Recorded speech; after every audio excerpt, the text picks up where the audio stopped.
Merci, merci, bien-aimés.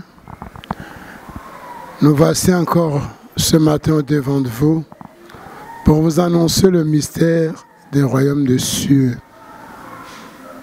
Merci, prenez de place, mettez-vous confortablement pour écouter cette exhortation que je vais vous adresser ce matin de la part de celui qui nous a créés. Nous allons parler dans l'évangile selon Marc, dans le premier chapitre au verset 15. Marc, chapitre 1, verset 15. Il dit, le temps s'est accompli, le royaume de Dieu est proche, repentez-vous et croyez à la bonne nouvelle. Nous pouvons dire Amen partout là, partout où vous êtes. Ici, c'est le Seigneur Jésus-Christ lui-même. Au commencement de son ministère, il est allé en Galilée où une foule nombreuse vint à lui. Et de là, il commença à leur parler. Il leur parlait ouvertement, sans parabole. La première chose qu'il leur disait, le temps est accompli. Bien-aimés, ici Jésus a commencé à parler à ses disciples concernant le temps. Tous les temps ne sont pas le même. Dieu qui est maître de temps, Dieu qui est maître de circonstances, il a planifié chaque chose en son temps. Comme l'Ecclésiaste nous dit au chapitre 3, du 1er au 5e verset, la Bible dit, il y a un temps pour chaque chose. Un temps de ceci, un temps de cela, un temps de ceci, un temps de cela, un temps de faire le péché, un temps de ceci de faire le péché, un temps de faire la guerre, un temps de ceci de faire la guerre, un temps de chercher les choses de ce monde et trouver aussi un temps pour chercher le mystère du royaume de Dieu. Ici, c'est quel temps où Jésus parlait? C'est le temps. Afin que chacun de vivant sur cette terre puisse prendre son temps pour préparer à cause du royaume. Il dit le royaume de Dieu. Dieu a son royaume. Écoutez, depuis le temps ancien, quand Israël a péché, quand les Babyloniens sont venus entrer dans Jérusalem, marcher sur Jérusalem, entrer dans le temple, brûler le temple, brûler toutes les murailles. À ce temps-là, les choses ont changé. La Bible appelle ce temps le temps des nations. Alors, les nations se sont élevées l'une après l'autre. La première nation qui s'est élevée, c'était Babylone, qui a marché sur Israël. Et Babylone a régné. Après le règne de Babylone, les Médos, les Perses sont venus.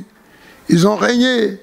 Après les Médos, les Perses, ils sont partis. Les Grecs sont venus. Les Grecs ont régné. Après les Grecs, les Romains sont venus. Et les Romains ont régné. Et Daniel parle de double règne de Rome. Les Romains se sont divisés, l'Empire romain de l'Occident et l'Empire romain de l'Orient. L'Orient s'est dispersé, mais l'Occident reste. L'Occident règne. Depuis ce temps-là, Jésus a trouvé les Romains, et au temps de Jésus, sont les Romains qui... C'était leur temps, que la Bible appelle le temps des nations. Ce sont les nations qui font leurs lois. Ce sont les nations qui dominent. Le plus grand domine sur le plus faible. Et le monde, il y a un philosophe qui disait la loi des talions, où le fort domine sur le faible, où le fort marche sur le faible, où la cause de faible est négligée. La cause des impuissants sont négligées jusqu'à ces jours. Alors comprenez bien, il y a un temps, c'est le temps de Dieu.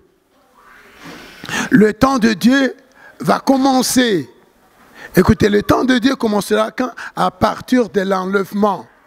Comprenez bien, l'Église sera enlevée. Nous sommes dans l'Église, non pas pour blaguer, non pas pour suivre la loi du monde, la loi de ce temps, la loi du temps des nations, où l'injustice domine, où ceci, cela domine. Mais nous sommes à l'Église pour être enseignés, comprendre le mystère qui va venir, le temps qui va venir. Le temps-là ne sera pas le temps de l'injustice que nous vivons aujourd'hui, le temps de guerre, de pleurs, de grincements de dents, où le fort domine sur le faible, où le fort pille le faible, et qui va parler de la cause de faible personne. Ce temps va passer. Ce temps va passer. Il y a un temps qui va venir. Le temps des nations passera. Et le temps des nations s'achèvera par l'enlèvement de l'Église. L'Église sera enlevée. Vous êtes à l'Église, vous priez gloire à Dieu. Est-ce que vous priez pour être enlevé ces jours-là, ou bien vous priez pour les choses de ce monde? Non, vous irez en Europe, vous irez en Amérique, vous aurez ceci, vous aurez cela. L'Europe, c'est le royaume de ceux que nous attendons. L'Amérique, c'est le royaume de ceux que nous attendons. Non, détrompez-vous, ce sont les choses de ce monde qui vont passer. Qui vous dit, toi, Congolais, toi, habitant de Kinshasa, que la manne est en Europe? Covid ici est venu d'où? N'est-ce pas, de l'Orient? Et combien meurent là-bas, ceux-là qui ont la vie développée, tout ça, cela. Combien sont en train de mourir, tandis que nous ici, pour dire que le paradis n'est pas là, c'est ici, nous vivons malgré nos états, malgré les situations que nous traversons, nous sommes en vie, nous sommes libres, nous mangeons comme nous voulons, nous faisons ce que nous voulons. Le temps de Dieu va commencer. Et je disais que ce temps commencera par l'enlèvement. Croyez-vous, tout ce que les Écritures ont raconté concernant l'enlèvement, se sont déjà accomplis. Nous vivons seulement le temps de la patience de Dieu. Le temps de la patience de Dieu. Dieu ne veut pas à ce que personne ne puisse être détruit. Comprenez que Dieu a fait deux choses. Vous voyez, Dieu a fait toutes choses, deux. Le ciel et la terre, la mer et le sec, l'homme et la femme, le petit et le grand, tout ça, le soir, le matin, deux. Et Dieu a fait le ciel, Jérusalem, et Dieu a fait l'enfer. Ça, écoutez, en créant l'enfer, Dieu n'a pas créé l'enfer pour l'homme, Dieu a créé l'enfer pour Satan qui s'était rebellé contre Dieu et les anges déchus. Mais pourquoi vous faites un ange déchu aujourd'hui pour mériter le feu de la guerre qui n'est pas destiné pour l'homme? Le temps de Dieu va commencer. Enlèvement. Après l'enlèvement de l'Église, il y aura quoi? Il y aura la fête des noces. Après avoir passé par le salle de jugement, la salle de jugement pour être revêtu de différentes couronnes, on entre dans la salle des noces, 3 ans et demi de salle des noces, on termine dans la salle des noces, on se transforme, va devenir les 16 anges, on va devenir des guerriers, l'Église va devenir une femme guerrière qui va venir sur la terre livrer la guerre d'Armageddon. Et dans ces guerres-là, Jésus lui-même sera revêtu des habits teint de sang, il va venir capturer Satan qui se tape la poitrine aujourd'hui, qui se fait Dieu aujourd'hui. Tout le monde l'honore, tout le monde l'acclame. Et nous, les hommes de Dieu, nous allons chez Satan pour avoir le pouvoir, pour avoir la puissance. Et ce pouvoir-là, la puissance de Satan est éphémère. Comprenez vous-même, ceux à qui Satan leur avait donné le pouvoir, ils ont régné. Où sont-ils aujourd'hui? Où sont-ils aujourd'hui? N'aviez-vous pas observé la fin de tout ce monde-là? Et Jésus va venir l'arrêter, l'emprisonner, mettre dans la prison de 1000 ans. Et Jésus va régner sur cette terre pendant 1000 ans. Il va régner avec son épouse qui est l'Église. Il va régner avec ses anges. Il va régner avec les amis de l'époux qui sont les amis de l'époux. Ce sont ceux que Jésus était ressuscité avec les jours, le grand jour là de sa résurrection. Ils vont régner pendant 1000 ans. Et les 1000 ans, Satan sera un prisonnier. Personne ne pourra le consulter. Et dès que 1000 ans achèvent, Satan ira tout droit en enfer. Il va suivre le faux prophète, il va suivre le dragon, il va suivre tout ce monde-là. Et là-bas, Satan ne sera plus Dieu, Satan ne sera plus roi, il sera une personnalité comme toutes les autres personnalités. Il n'y aura aucune différence entre lui et toi qui l'adore aujourd'hui. Jésus va le dépouiller de toute son autorité. Jésus va le dépouiller de toute sa force. Il sera un rien que personne ne pourra lui fixer le regard. Lui qui a ébranlé le monde de milliards, de milliers d'années. Personne ne comprendra. À cette époque-là, c'est Jésus seul qui sera roi.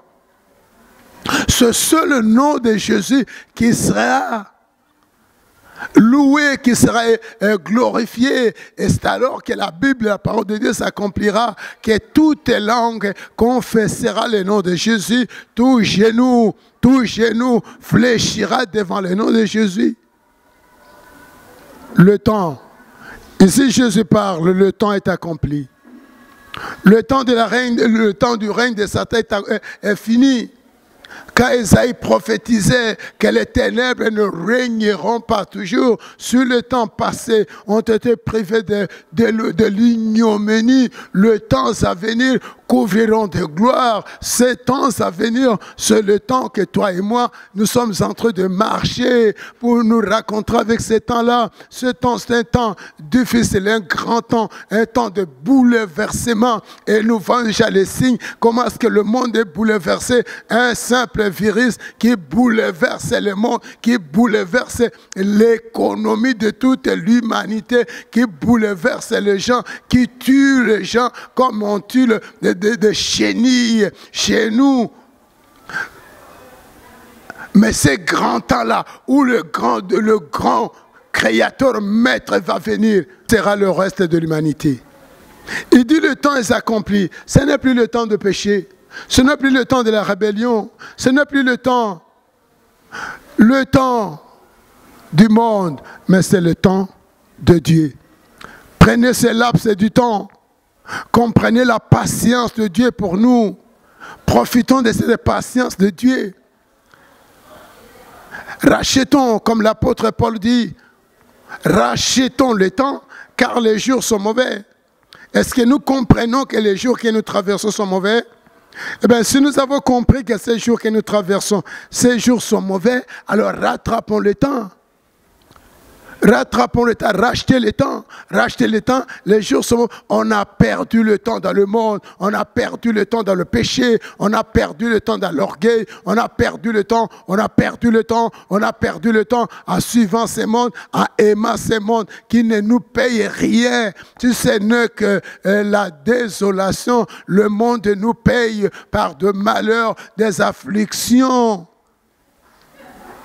Non, le temps qu'on a perdu dans de vaines choses, que Salomon appelait vanité de vanité, le temps qu'on a perdu dans le vanité, prenons ce temps, donnons-le pour la parole de Dieu, pour Jésus, pour rechercher Jésus.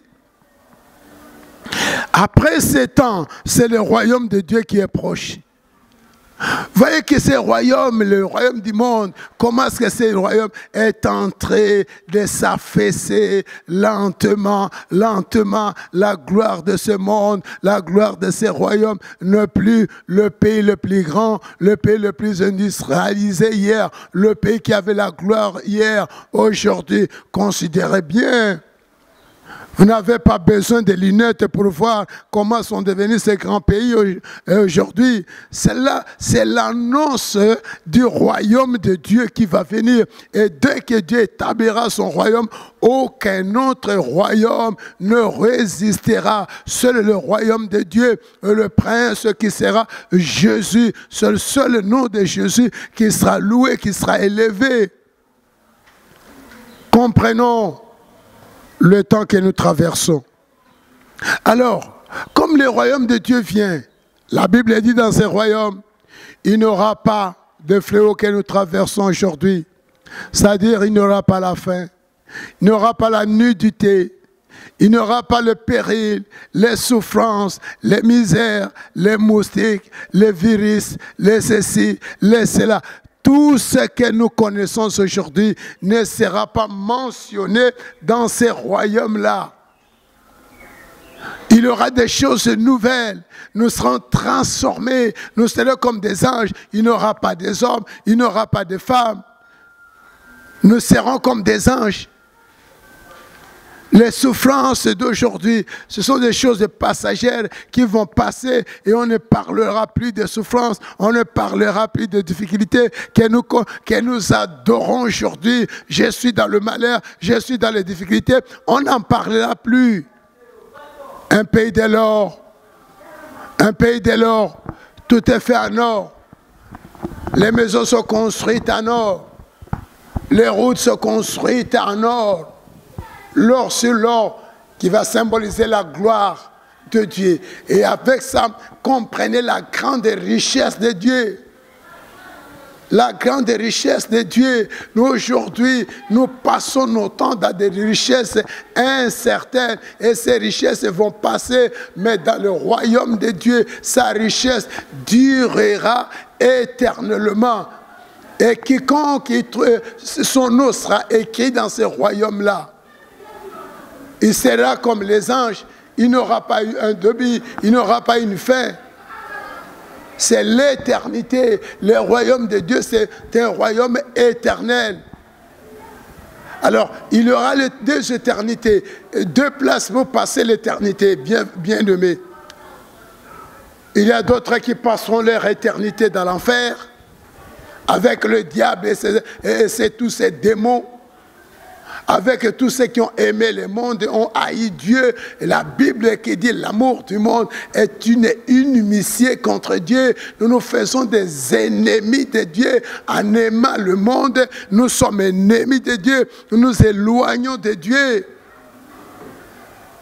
Et ces gens-là, leur place sera dans le temps de feu et de souffle.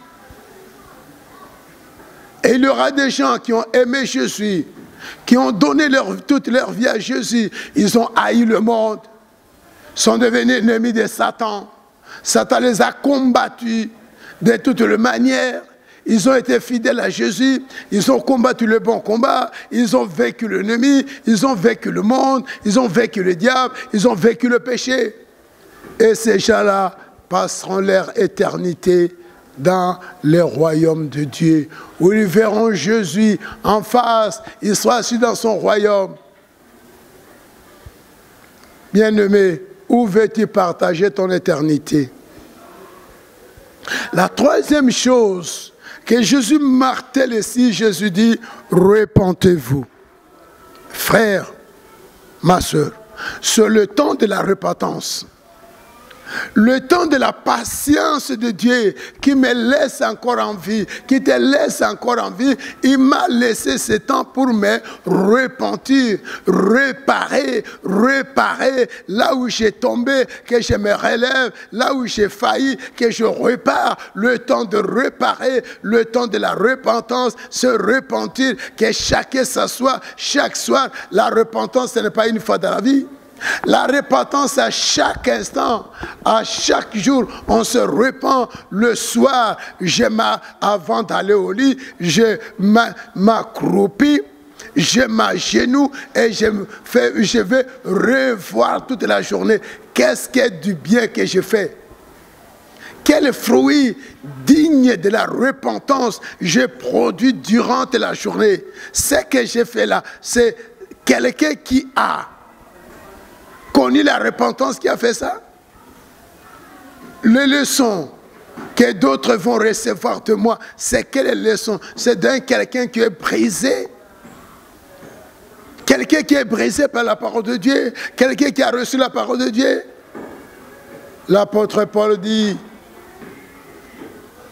à cause de l'excellence de l'amour de Christ, Je regardais toutes choses comme de la boue, les choses qui étaient pour moi des grandes considérations, des choses de grande valeur qui me procuraient de gain. Je les regarde maintenant comme de la boue à cause de l'excellence de la connaissance de notre Seigneur Jésus-Christ. Frères, qu'est-ce que vous avez abandonné pour la cause de notre Seigneur? Qu'est-ce que vous avez fait pour donner gloire au nom de Jésus? Il dit, repentez-vous. Ce temps-ci, c'est le temps de la repentance. Ce n'est plus le temps de faire le mal. Ce n'est plus le temps de pécher. Ce n'est plus le temps d'aimer le monde. Ce n'est plus le temps d'aimer les plaisirs. Mais c'est le temps de se repentir. Se repentir. Dieu me donne ce temps pour me repentir. Dieu te donne ce temps pour te repentir. Ceux qui meurent, qu'est-ce qu'ils n'ont pas fait que Dieu a permis qu'ils meurent? Et si, cendre et poussière comme moi, un vermisseau comme moi, si je vis, qu'est-ce que j'ai donné à Dieu? Qu'est-ce que j'ai fait? C'est sa miséricorde pour moi, sa miséricorde. Il me laisse la vie pour me repentir. Il ne veut pas que je meure aujourd'hui pour aller dans l'enfer, dans la flamme de feu qui va brûler éternellement. C'est le temps de la repentance. Changez la voie. Changez la voie. Un jour, je parlais de deux amis. L'un des amis s'appelait Serpent et l'autre s'appelait Chenille. Vous voyez les deux qui marchent sur leur ventre. Alors, les deux, un jour, se sont entretenus. Le serpent va dire à la chenille, Madame la chenille, je vais me repentir. Le serpent qui entre dans un trou, après un mois, il enlève toute sa peau, il laisse là-bas, il sort. Quand il sort, Madame la chenille l'a reconnu, mais c'est toi le serpent. 3 mois après, Madame la chenille dit, frère, c'est-à-dire que tu ne comprends pas ce qu'on appelle repentance, ce qu'on appelle changer d'avis, changer la pensée, changer ses œuvres, changer sa conduite. Je vais te faire voir maintenant. Et Dame la chenille s'est cachée. Quelques jours après, Dame la chenille devient Monsieur le papillon. Dame chenille râpait sur son ventre, Monsieur le papillon vole avec les ailes. Et le Monsieur papillon sort, trouve le serpent, il lui salue, bonjour Monsieur le serpent. Le papillon, avec leurs différentes couleurs là, maintenant le serpent commence à l'admirer. Il dit, monsieur, tu ne me connais pas? Non, je ne te connais pas, bon monsieur. Mais c'est moi, Dame la chenille. Voilà ce qu'on appelle la repentance. Vous transformez, vous ne serez plus comme la personne là, avec le même langage, avec le même tempérament, avec les 2 pieds, l'un dedans, l'un dehors. Les animaux sont faits avec des 4 pattes, mais ils marchent dans une seule voie. Les hommes avec 2 pieds, mais avec 4 voies différentes. Ça, ce n'est pas la repentance. Il dit, repentez-vous et croyez à la bonne nouvelle. Aujourd'hui, je vous annonce la bonne nouvelle. La bonne nouvelle du royaume des cieux. Jésus vient bientôt pour essuyer nos larmes, transformer notre humiliation en gloire, transformer ces corps mortels en un corps immortel, changer notre état, la souffrance, la misère, la maladie, nous ne serons plus dans la souffrance. La Bible dit, va nous conduire dans son royaume. Dans son royaume, la Bible dit, il y a un arbre, et cet arbre produit 12 fois les fruits par an. Et ces fruits-là, c'est ces fruits de cet arbre qui nous servira de nourriture. La maladie ne sera pas. Tous les fléaux d'à présent ne seront pas. Voilà la bonne nouvelle, que Dieu vous aime. La Bible dit, ton nom, frère, ma soeur, a été écrit dans le livre de l'agneau avant le commencement du monde. C'est la bonne nouvelle, la chose que tu n'as pas connue. Aujourd'hui, je te fais connaître. Voici la bonne nouvelle. Ton nom qui a été écrit dans le livre de vie. Maintenant, Dieu veut que ça ne soit pas seulement ton nom, mais toi-même, tu entres dans ce royaume. Tu vois la gloire de Dieu. Tu vois le règne de Dieu, que tu domines, que tu la gloire de Dieu descend sur toi, que tu vois des grandes choses. Voilà la bonne nouvelle. Frère, les souffrances, les maladies que nous souffrons. On ne parlera plus de maladies. On ne parlera plus de faim, ni des enfants, ni des femmes, ni des maris. Les hommes ne prendront ni femmes. Les femmes ne prendront pas de mari. Nous serons comme des anges. Vous avez déjà appris que les anges se marient? Non, si ce n'est que les démons qui sont en train de s'incarner dans les gens qu'on les appelle les dames et le mari des nuits. Mais les anges de Dieu, les anges saints de Dieu qui voient la face de Dieu ne font pas de tels genres d'affaires. Et c'est ainsi que Dieu a préparé que toi et moi, que nous puissions devenir, que nous puissions habiter ce royaume, que nous puissions hériter ce royaume. Et nous allons hériter pour l'éternité, en éternité. Voilà la bonne nouvelle que je vous annonce. Que Dieu vous aime. Que Dieu vous aime. Non, les choses que nous traversons aujourd'hui, cela ne nous sépare pas de Dieu. Le fléau que nous traversons aujourd'hui, que ça ne nous sépare pas de Dieu. Le monde dit avant la pluie, il y a le vent qui vient d'abord. Le vent vient, le vent déracine les arbres, balaye, tout ça. Et après la pluie vient. La pluie, c'est la bénédiction. La bénédiction vient, les souffrances des temps présents nous annoncent la gloire qui est en train de venir. Jésus t'aime, sois rassuré. Merci, merci bien-aimé d'avoir donné ton temps pour écouter cette parole de l'exhortation. Nous appelons Église de la repentance de l'évangile du XXIe siècle. Nous vous annonçons à vous repentir, que le XXIe siècle, que les gens se répandent, que les églises se répandent, que les hommes de Dieu se répandent, qu'ils abandonnent leurs pratiques mystiques là. Et moi, je me nomme l'apôtre Jean Gundu Wani.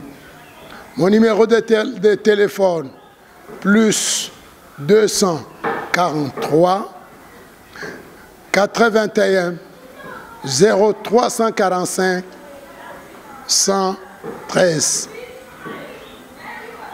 Plus 243 81 0345 113. Si vous voulez autre numéro, c'est c'est plus 243 9 98 62 43 06. Merci. Notre adresse, c'est l'église de la repentance de l'évangile du XXIe siècle. Nous sommes à la 3e rue, numéro 51, quartier des Bonhommes, la commune de Matete, en RDC, Kinshasa, RDC. C'est notre adresse. Alors, nos remerciements s'adressent à l'agence Aouchi Service qui a permis que nous puissions vous atteindre là où partout vous trouvez. Aouchi Service, dans Zambé Life, nous remercions le visionnaire, notre bien-aimé Caleb Kalenga Kakosi, sans oublier notre bien-aimé, notre fameux caméraman Thierry Kamba, que nous le bénissons. Et à travers lui, nous bénissons tous les bien-aimés au travers le monde. Nous prions que la grâce de Dieu soit sur vous. Prions, Seigneur Dieu Tout-Puissant. Nous te disons merci Seigneur, merci Seigneur, merci Seigneur. Le temps, papa, est accompli. Le royaume de Dieu est annoncé. Ô grand Dieu, au travers de cette parole, te prie, Seigneur, touche le cœur de mes bien-aimés, touche le cœur de mes bien-aimés, touche le cœur de mes bien-aimés, qu'ils viennent à toi, qu'ils comprennent ces temps que nous traversons, que ton royaume est proche de nous, que chacun arrive à la véritable repentance et croit en ta bonne nouvelle, en croit ta bonne nouvelle au grand royaume, un royaume inébranlable, un royaume doré que tu as préparé pour nous, là où il n'y aura ni pleurs ni grincement de dents. Seigneur, ceux qui pleurent à ces moments, ceux qui grincent le dents dans ces moments, ceux qui sont dans la souffrance, ceux qui sont dans la misère, qui ont des problèmes, qui sont dans des prisons, ceux qui sont dans des cachots, qui sont dans des guérites, ceux qui sont dans des hôpitaux, des centres de santé, je te prie, ô Dieu, toi qui nous as aimés la fin du monde, avant la fin du monde, avant la création du monde, Seigneur, ton amour, tu as envoyé ton Fils Jésus-Christ. Oh Seigneur, à cause de ces bien-aimés, tu avais envoyé ton Fils. Il est écrit, autant d'ignorance, toi tu ne tiens pas compte, Seigneur, ne tiens pas compte de leurs égarements, leurs transgressions, mais considère ton amour infini. Tu as envoyé ton Fils et considère l'amour infini de ton Fils Jésus-Christ. Il a accepté de mourir pour moi, le pécheur.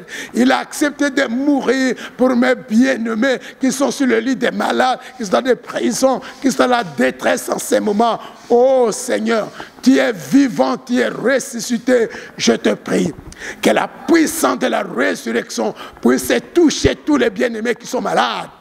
Là où ils sont à cette moment précis, je te prie Seigneur, oh Jésus, tu étais venu pour libérer les captifs, je te prie Seigneur, libère tous les captifs, ceux qui sont sous l'empire de diable, au nom de Jésus, qu'ils soient libérés, qu'ils soient affranchis et que ton nom soit invoqué sur eux. Bénis Seigneur l'agence à outils service, bénis mon bien-aimé Caleb, bien béni, mon bien-aimé Thierry. Bénis-le, bénis toute l'œuvre de leurs mains. Que ta paix repose sur eux, Dieu de paix. Que ta paix repose sur eux. Que ta paix repose sur cet agent. Que ta paix repose sur ton peuple. Sois loué et sois béni à jamais. Merci Seigneur d'avoir accompli des grandes choses au-delà de ce que nous t'avons demandé. La gloire t'appartient. Nous avons ainsi prié au nom de notre Seigneur et Sauveur Jésus-Christ. Partout où nous sommes, répondez 3 fois. Amen, amen, amen. Au nom de Jésus, reçois ta guérison, reçois ta paix, reçois ta santé, reçois tout levé de ton cœur et que le Seigneur se souvienne de toi. Sois béni au nom de Jésus. Merci. Ciao. À nous revoir. À la prochaine. Merci.